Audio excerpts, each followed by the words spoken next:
balance getting the point done, being powerful without hurting, and balancing that with the desire to be liked? Like a lot of women, we do have that desire to be liked. So how do you balance, again, making sure that you get the point across, that you do lead? And sometimes, Elena, to your point, you have to lead with authority, right? And how is it that you balance against the concern of hurting people's feelings or upsetting them?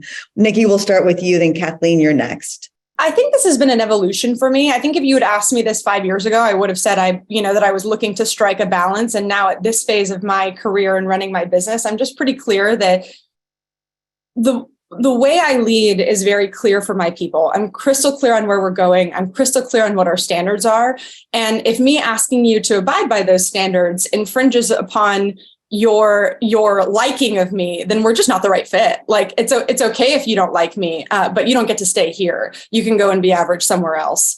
You can't do that inside my organization. So I'm unwilling to risk the health of my organization or the success of the people that I've made promises to provide an opportunity for them over my ego, because frankly, being liked, that's really all that it is.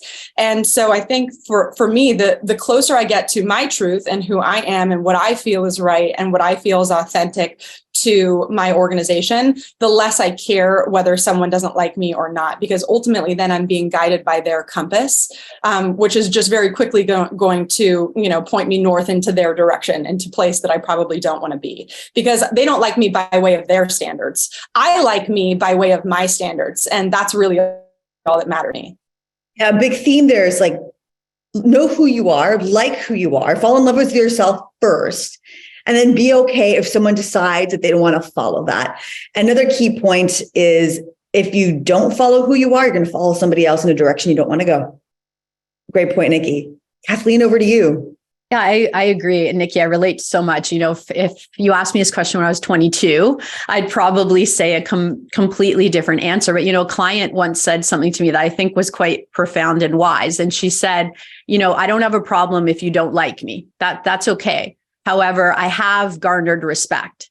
And it always stuck with me. Like, I'm okay if people don't like me, if I've done something that's, disrespectful or that's negative or that's lacking in empathy or vulnerability, or even for me, transparency, that I have issue with. And I find for me, I'm committed to my purpose in life and I want to truly be of service. And I have a personal belief that, if I'm dishonest or I'm manipulative or I do something, in vain or I'm envious, that I'm actually hurting myself more than others. And this might sound like a weird way to answer the question, but because I frame it that way to myself, I deeply trust myself. It's like, I know what I'm doing is in alignment with my values and I know why I'm doing it and I know where I'm trying to go and who I'm trying to serve. And that's to me a million times more important than likability, because this is a world of mirrors. Right. And the minute you step out with confidence, you're mirroring to somebody else that they're not stepping out with confidence.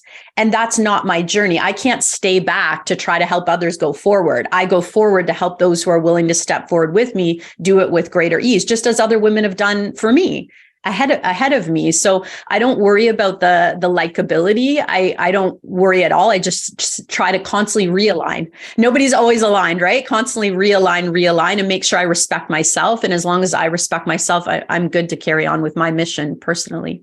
The key piece there, and everyone, I just, panelists, all of you, please take a look at the chat. The stuff the feedback we're getting is amazing. Generally, like Kathleen, what I'm getting from it is, first of all, make sure you come from a good place. Right. And that's really, really important. And then the other piece, and I like this, is we're in a world of mirrors. And this is especially true, given that we have so much social media around us. I'm sure that all of you, given your presence and your social media presence, I'm sure all of you will have someone that will say something negative. Right. And understanding it's only because of the success that you have that they feel that way, and not internalizing that. Very good. Very well said on that piece too. Kathleen, go ahead. I was just going to say, it's interesting. Like, I've never really had somebody ever accuse me of like kicking them or trying to climb up in front of them until I walked forward and then they jumped in front of me. Right. So it's like, once you're taking action, then it's like, but it's never truly the case. It's an illusion, right? Yes, absolutely.